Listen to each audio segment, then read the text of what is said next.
आज की कहानी केरल से एक बहन ने भेजा है। उनका कहना है कि आप मेरी कहानी अपने चैनल पर ज़रूर सुनाइए। ये उनकी आप बीती कहानी है। पाखी एक हिंदू परिवार से है और अपने माँ बाप की इकलौती संतान है। आज से 6 साल पहले मेरे साथ एक ऐसी घटना घटी थी जिससे मेरी पूरी दुनिया ही बदल कर रह गई थी। चलिए शुरू करते हैं ये कहानी उन्हीं बहन की जुबानी। शादी वाले दिन घर की नौकरानी मेरे पास आकर बैठ गई और उसने मुझे मुँह दिखाई में गिफ्ट दिया था। तभी सास ने उसके मुंह पर थप्पड़ मारकर कहा, तुम्हारी हिम्मत कैसे हुई मेरी बहू को गिफ्ट देने की। मेरी शादी बहुत अमीर खानदान में हुई थी। हर कोई मुझे मुंह दिखाई में हज़ारों रुपए दे रहा था। सास ने नौकरानी को घर से निकाल दिया। एक दिन बाजार गई तो वही नौकरानी मिल गई। बोली, मेरा गिफ्ट खोल कर देख लो, तुम्हारी जान बच जाएगी। मैं तुरंत घर आकर वह गिफ्ट खोला तो मेरा दिमाग ही चकरा कर रह गया, क्योंकि सास ने आज फिर से मुझे देखने के लिए लोग आए थे। हमेशा की तरह मुझे पसंद भी करके गए थे, मगर मुझे यकीन था कि हमेशा की तरह इस बार भी मेरा रिश्ता पक्का नहीं होगा। खैर, जो मैंने सोचा था बिल्कुल वैसा ही हुआ था।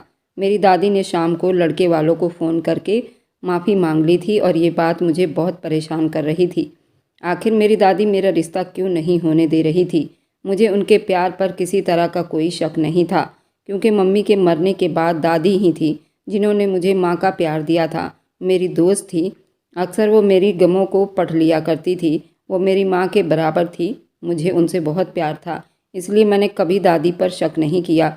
उस हकीकत के बावजूद भी मेरी सहेलियों ने मुझसे कह रखा था कि तुम अपने बाप के घर में बैठी बैठी बूढ़ी हो जाओगी, मगर तुम्हारी दादी तुम्हारा रिश्ता नहीं होने देगी, क्योंकि शायद उन्हें अकेले से डर लगता है, जबकि इस भरी दुनिया में बस तुम ही तो हो जो उनको समझती हो, अपना सारा टाइम उनको देती हो। मैं अपने दोस्त की बात सुनकर हंस दिया करती थी और कहती थी, ऐसा कुछ भी नहीं है। जैसा कि तुम सब समझ रही हो, मेरी दादी मुझे किसी भी ऐसे ऐरे गहरे परिवार में ब्याहना नहीं चाहती। वो मेरे लिए कोई बहुत ही खास लड़का ढूंढना चाहती हैं। मैं हमेशा खुद को यही कहकर समझा लिया करती थी, लेकिन इस बार भी दादी ने ऐसा ही किया था। इस बार भी दादी ने मेरे रिश्ते के लिए मना कर दिया था, तो मुझे कुछ अजीब सा महसूस हुआ था। क्या मेरी दोस्त ठीक कह रही थी? पापा शाम को घर आए तो दादी से कहने लगे, आज जो लोग हमारी पाखी को देखने आए थे वह कैसे लगे आपको? दादी कहने लगी, अरे दफ़ा मारो उनको, न जाने कहाँ से उठकर आ गए थे। वे बिल्कुल कंगले दिख रहे थे। मैं अपनी बेटी का रिश्ता ऐसे लोगों में नहीं करूँगी। मैंने महसूस किया था कि पापा के माथे पर बल पड़ गए थे। वो बहुत गुस्से में लग रहे थे, मगर अपने शब्दों को धीमा रख रखा था। बोले, मम्मी आपको याद है ना, अपनी पाखी पूरे 25 साल की हो गई है। अभी तो इसके लिए रिश्ते भी आ रहे हैं और कुछ साल बीत जाएंगे तो ये रिश्ता भी आना बंद हो जाएगा। लोग हमारे घर आना भी छोड़ देंगे। फिर आप उसके लिए कहाँ से रिश्ता ढूंढोगी? दादी गुस्से से बोली, मैं पाखी की माँ नहीं हूँ, मगर मैंने उसे माँ बनकर ही पाला है।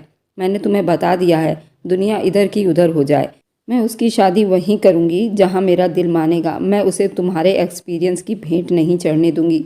पापा बोले, मम्मी अगर आपको उम्र भर कोई रिश्ता पसंद नहीं आएगा तो क्या होगा? दादी बड़े तसल्ली से बोली, फिर क्या, मैं अपनी बेटी को घर में बिठा कर रखूँगी। उसकी 2 रोटियां मुझ पर बोझ नहीं है, मैं उसे अपने साथ रख लूँगी। दादी की बातें सुनकर मुझे महसूस हुआ था जैसे मेरी दोस्तों की कही गई बातें बिल्कुल ठीक थी। दादी मेरी शादी करना ही नहीं चाहती थी ताकि वो अकेली ना रह जाए। मुझे बहुत अफसोस हो रहा था। क्या मैं उम्र भर यूं ही बैठी रह जाऊंगी, जबकि मेरी उम्र की सारी लड़कियों की शादी हो चुकी थी। मैं अपने कमरे में आ गई और दीवार को घूरने लगी थी। आज मुझे मम्मी की बहुत याद आ रही थी। काश वो मुझे छोड़कर ना गई होती, तो आज मुझे ये सब तो ना सहना पड़ता। खैर, इस बात को 3 दिन बीत चुके थे। दादी मेरे पास आई और कहने लगी, पाखी तुम तैयार हो जाना, तुम्हें लड़के वाले देखने आएंगे। मैंने तुरंत ना में सिर हिला दिया और बोली, नहीं दादी, मुझे नहीं तैयार होना। आपको कौन सा लड़के वाले पसंद आते हैं जो मैं बिना वजह तैयार होकर बैठ जाऊँ? मुझे पता है कि आपने इस बार भी मना ही करना है। मेरी बात सुनकर दादी मुस्कुरा दी थी।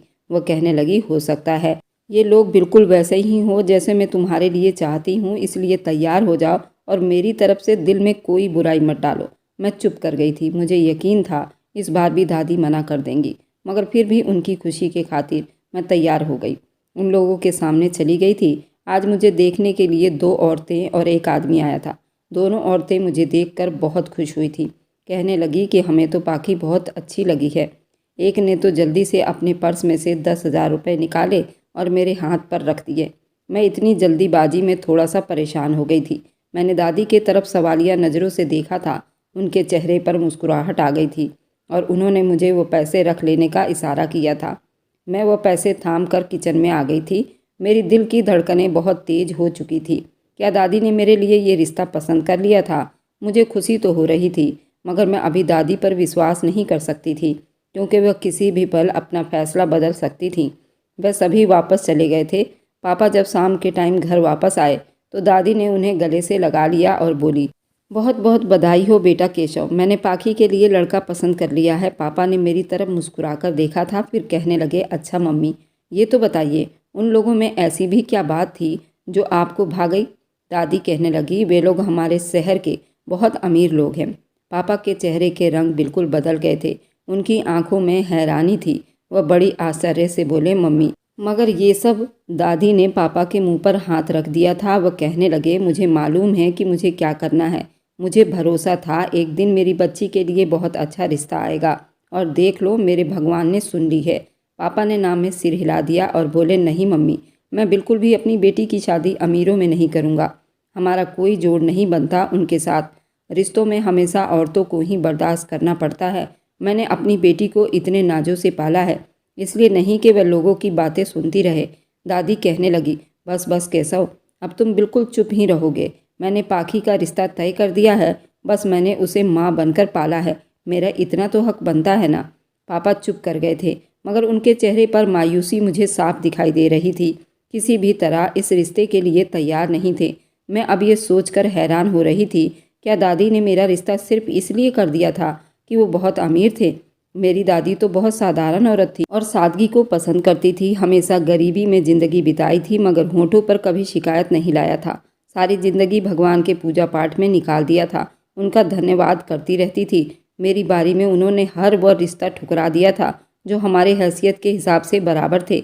आज मेरे लिए बड़े अमीर और ऊंचे घर से रिश्ता आया तो उन्होंने झट से हाँ कर दी थी। रात के टाइम पापा मेरे कमरे में आए थे। मुझसे कहने लगे, पाखी, तुम्हारी दादी ने जो तुम्हारे लिए रिश्ता स्वीकार किया है उसके बारे में तुम्हारी क्या राय है? मैं बोली, पापा, मुझे कुछ भी मालूम नहीं है। वे लोग कैसे हैं, लड़का कैसा है, क्या करता है, बस दादी ने हाँ कर दिया है तो मेरे लिए इतना ही काफ़ी है। मुझे शादी आप दोनों की मर्जी से ही तो करनी है। आप जहाँ कहेंगे मैं सर झुकाकर वहीं शादी कर लूँगी। पापा मुस्कुराने लगे, बोले, मैं इस रिश्ते के लिए राज़ी नहीं हूँ। मैं एक गरीब इंसान हूँ। तुम्हारा रिश्ता बहुत अमीर घर से आया है।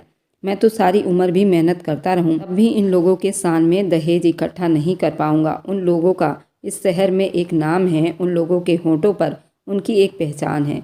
मुझे इस बात का डर है कि तुम्हें उम्र भर ताने ना सुननी पड़े। मैं इसलिए चाहता हूँ कि तुम्हारा रिश्ता हम जैसे लोगों में ही हो। मैंने कंधे उचका दिए और बोली, ये बातें आप दादी के साथ बैठकर डिस्कस करें। मैंने पहले ही कह दिया है, आप दोनों मुझे जहाँ कहेंगे मैं वहीं शादी कर लूँगी। पापा मेरे सर पर प्यार करके कमरे से बाहर चले गए थे। मुझे नहीं पता था कि दादी और पापा में क्या बातें हुई हैं और क्या नहीं। पापा, उन्होंने कहा था दहेज के नाम पर एक अठन्नी रुपए भी नहीं चाहिए और शादी भी बिल्कुल साधारण तरीके से करना चाहते थे। पापा को उनकी बातों ने भी परेशान किया था, मगर उन्होंने दादी की ज़िद के आगे हार मान ली थी। मेरी बारात आ गई। मुझे खूब सजाया गया था। विदाई के टाइम दादी मेरे पास आकर कान में बोली, तुम अमीरों की हवेली में जाकर बिल्कुल चौकन्नी रहना, उन लोगों में रच बस जाना। तुम्हें जो पैसे जेवर मिलेंगे उन्हें संभाल कर रखती रहना, और फिर जब तुम मुझसे मिलने आया करोगी तो सारे पैसे वगैरह ले आया करना, मुझे दे देना। मैंने हैरानी से दादी की तरफ देखा था। क्या दादी इतनी लालची बन गई थी? मेरे ससुराल के मिले पैसों की मांग कर रही थी। क्या पता उन्होंने मेरी शादी भी अमीर लोगों में अपने मकसद के लिए किया हो। खैर, मैं दिल में हजारों शक लेकर उस हवेली में विदा होकर आ गई थी। मुझे इस बात की फिक्र थी कि न जाने मेरा पति कैसा होगा। खैर, इंतजार की घड़ियां अब ख़त्म हो गई थी। कमरे के दरवाजे पर हल्की सी किसी की आहट हुई थी और फिर एक लड़का दाखिल हो गया था। वो बेड पर मेरे सामने आकर बैठ गया था। मुस्कुराकर कहने लगा, कैसी हो पाखी? शादी की पहली रात, तुमको बधाई हो। मैंने नज़र उठाकर अपने पति की तरफ देखा था। मैं पहली नज़र में ही उन पर फिदा हो गई थी। वे बहुत ही हैंडसम नौजवान थे। आवाज़ भी उनकी बहुत प्यारी थी। मैंने उनका धन्यवाद किया था। कोई अकड़ू इंसान नहीं लग रहा था, ना कोई दिखावा उस इंसान के अंदर था। वो बिल्कुल साधारण इंसान लग रहा था। उसका नेचर भी बहुत अच्छा लग रहा था।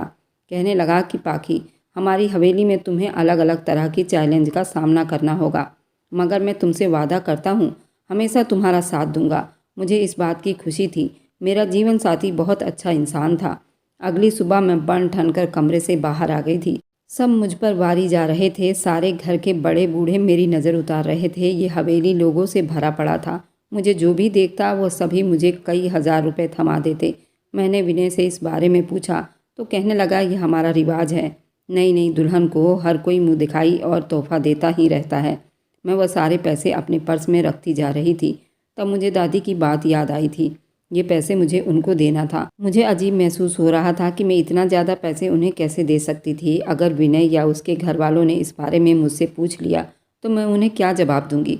मैं इसी सोच में खोई खोई थी। जब एक नौकरानी मेरे तरफ बढ़ी थी, उसने मेरे सर पर हाथ रखा और बोली, मैडम जी, मैं आपको क्या तोहफा दूँ। मैं मुस्कुराकर बोली थी, आप मेरे आने वाले फ्यूचर के लिए प्रार्थना कर दीजिए।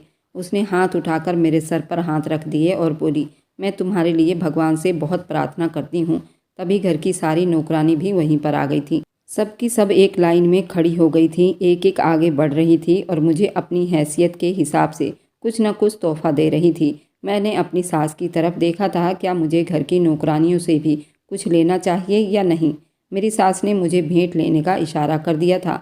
जब वो चली गई तो मेरी सास ने मेरे पास आई और बोली, भेंट हमेशा स्वीकार कर लेनी चाहिए। ये नहीं देखना चाहिए भेंट में है क्या और देने वाला कौन है।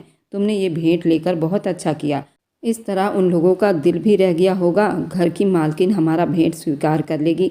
मैंने मुस्कुरा दिया था। मेरी सास बाहर निकल गई तो सबसे पहले आने वाली नौकरानी मेरे पास आई और बोली, मैडम, मेरा नाम शोभा है। मैं आज आपको कुछ भी नहीं दे पाऊंगी, लेकिन मेरा नाम याद कर लो। मैं आपको ऐसा भेंट दूंगी, आपकी ज़िंदगी बदल जाएगी।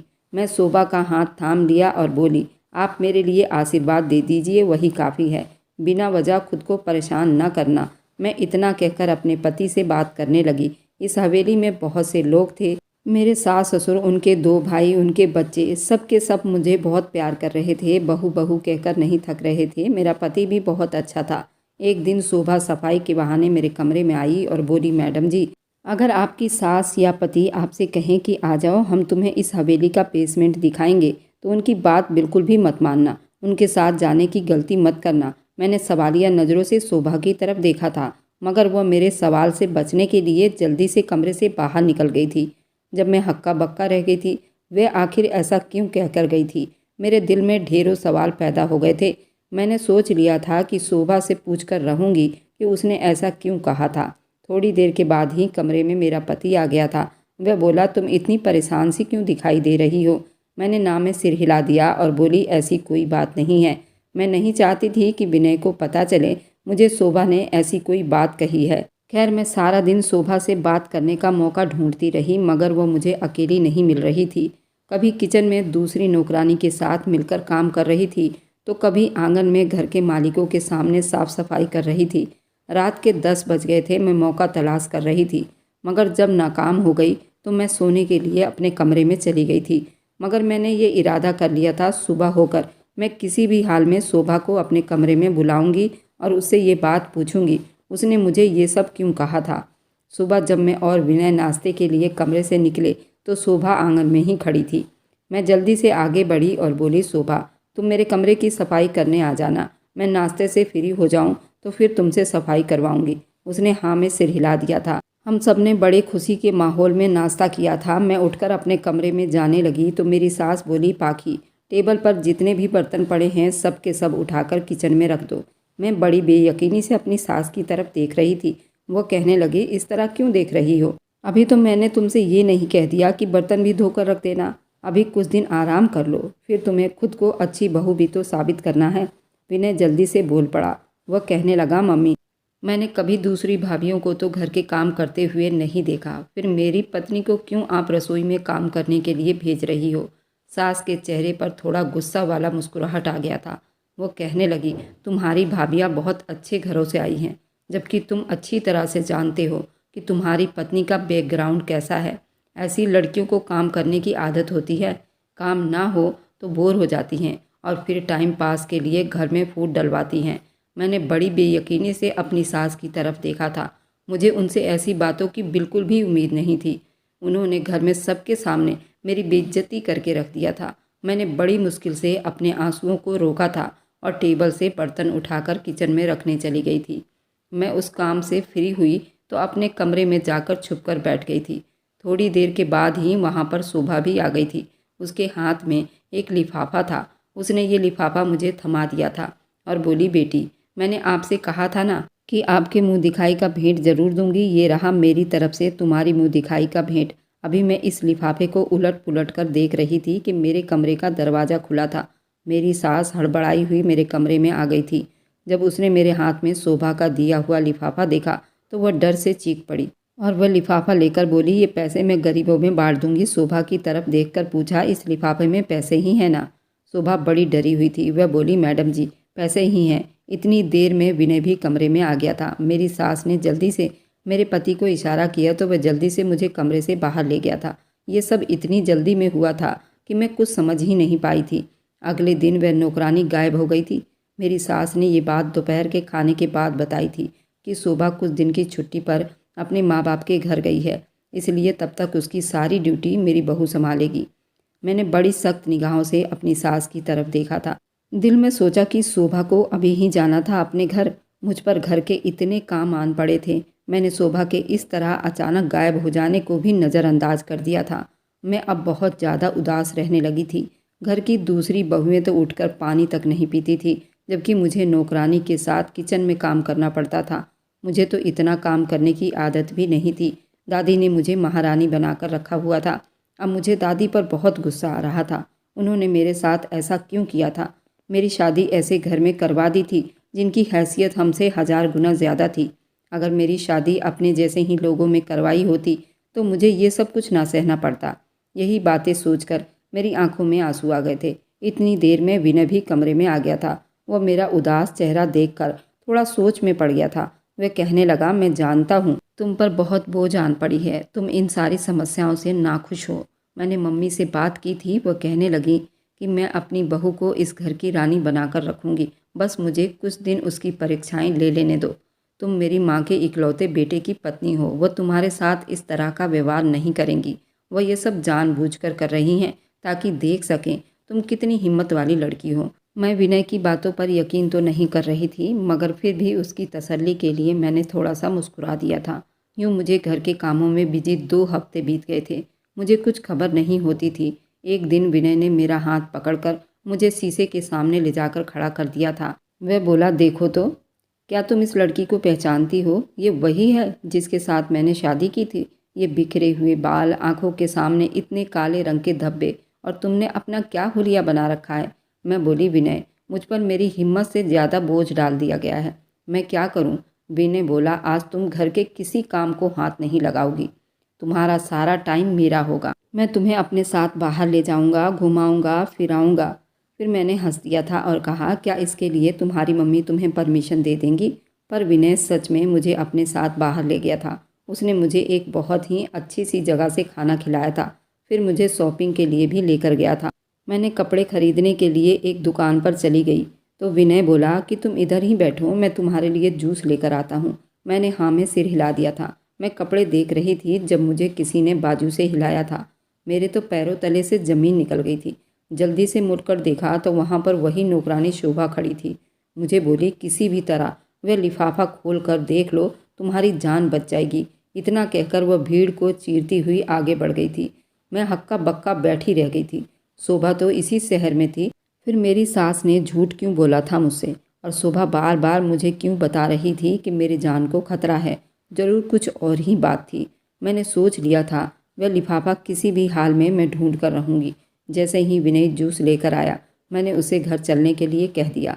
वह हैरान हुआ और बोला, पहले कपड़े खरीद लो फिर चलेंगे। मैंने ना में सिर हिलाया और बोली, मुझे अभी के अभी घर जाना है। मेरे सर में बहुत ज़्यादा दर्द है। विनय कुछ परेशान हुआ था, मगर उसने मेरी बात मान ली थी। मैं वापस घर की सफाई करने के बहाने पूरा घर छान मारा था। मेरे बदन का जोर जोर दर्द कर रहा था। थकान से मैं चूर हो गई थी, मगर हिम्मत नहीं हारी थी। मैंने फिर आखिरकार बहुत कोशिश के बाद वह लिफाफा मुझे सास के बिस्तर के नीचे से मिला था। मैं उस लिफाफे को छुपाकर अपने कमरे में ले आई थी। अंदर से कुंडी लगाकर मैंने जो ही लिफाफा खोला, मेरे सर पर आसमान गिर पड़ा था, क्योंकि उसमें बहुत ऐसी चीज़ें थीं जिन्होंने मुझे झकझोर कर रख दिया था। इस लिफाफे में कुछ तस्वीर थी मेरे पापा की और शोभा की शादी की तस्वीर, जिसे देखकर मैं दंग रह गई थी। क्या शोभा मेरी माँ थी? फिर मुझसे झूठ क्यों बोला गया था कि मेरी मम्मी की मृत्यु हो गई थी? मैं जल्दी जल्दी सारी चीज़ देखना शुरू कर दी थी। उसमें शादी के कार्ड भी थे, पर मैंने नाम देखा तो बिल्कुल शक में पड़ गई थी, क्योंकि उस कार्ड में विनय का दादा का नाम भी था। क्या शोभा विनय की बुआ थी? मैं ये सब देख रही थी कि दरवाजे पर किसी के आने की आहट हुई।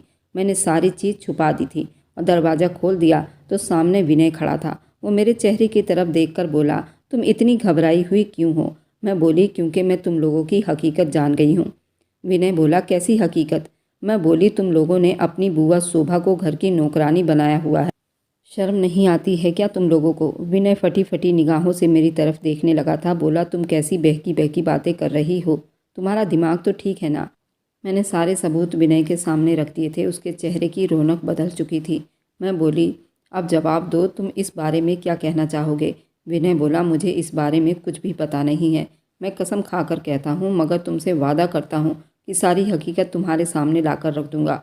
मुझे इस बात की तसल्ली हो गई थी कि विनय मेरे साथ था। मैंने ये सारी चीज़ें छुपा ली थी। शाम के 7 बज चुके थे। मेरी सास मेरे कमरे में आई और कहने लगी, बहू आ जाओ, मैं तुम्हें हवेली के बेसमेंट में लेकर चलती हूँ। वहाँ पर कुछ काम है, उसको तुम्हें करना है। वैसे तुम घर के चप्पे चप्पे को जान चुकी हो। एकदम से मेरे दिमाग में घंटियाँ बजने लगी थी। मैं बोली, आप चलिए, मैं आती हूँ। मैंने जल्दी से मोबाइल उठाया और विनय को बता दिया था कि आपकी माँ मुझे बेसमेंट में लेकर जा रही है। अगर मैं गुम हो गई तो मुझे यहीं पर ढूंढ लेना। विनय को मैसेज करके मैं जल्दी से बाहर निकल गई थी। मेरी सास मुझे बेसमेंट में ले गई और फिर वही हुआ जिसका डर था। उसने मुझे एक कमरे की तरफ धकेल दिया और बाहर से दरवाज़ा बंद कर दिया था। दरवाज़ा बंद कर दिया था। कमरे में कोई बल्ब भी नहीं जल रहा था। मैं थर थर काँप रही थी और यूं ही टाइम बीतता जा रहा था। यहाँ तक कि हर तरह अंधेरा फैल गया था। सुबह से रात हो गई जब कोई दरवाज़ा खोलकर अंदर आया। मेरे सामने आकर खड़ा हो गया था। उसने मेरा हाथ पकड़ा और मुझे अपने साथ हवेली में ले गया। आंगन में सब लोग जमा थे। विनय बोला, मम्मी, ये मेरी पत्नी नीचे बेसमेंट में बंद क्यों थी? उसको वहाँ किसने बंद किया था? आप तो कह रही थी कि पाखी घर के नौकर के साथ भाग गई है। आपने इस तरह झूठ क्यों बोला मुझसे? मेरी सास एकदम घबरा गई थी। बोली, ये भागने ही वाली थी। मैंने बदनामी के डर से उसे यहाँ बंद कर दिया था। विनय दहाड़ते हुए बोला, झूठ पर झूठ। मेरे ससुर आगे बढ़ते हुए बोले, मैंने कहा था ना तुम्हारी मम्मी को कि इसे बेसमेंट में बंद कर दो। वजह जानते हो क्यों? कि ये लड़की पाखी तुम्हारी बुआ शोभा की बेटी है। पापा उससे बहुत प्यार करते थे। उन्होंने जायदाद का एक अच्छा खासा हिस्सा उसके नाम कर दिया था। मगर पता है उसने क्या किया? वह एक मामूली लड़के के साथ भागकर शादी कर ली थी। हम उसे पकड़कर परिवार में वापस लाना चाहते थे, मगर पापा ने मना कर दिया और बोले, अगर वह ऐसे खुश है तो वैसे ही ठीक है। हम भाई हाथ मलते रह गए थे, मगर फिर कुछ ही साल के बाद पापा की मृत्यु हो गई तो हम शोभा को ज़बरदस्ती इस हवेली में फिर से ले आए। तभी हमें पता चला कि उसकी तो एक बेटी भी है। सारी जायदाद शोभा ने अपनी बेटी के नाम कर दी थी। 30 साल के बाद वह जायदाद की पूरी मालकिन बन सकती थी। हम भाइयों को बहुत गुस्सा आया था और शोभा को घर की नौकरानी बना लिया था। फिर हमने इसलिए तुम्हारी शादी भी शोभा की बेटी से ही कर दिया था, ताकि हमें हमारी जायदाद वापस मिल सके।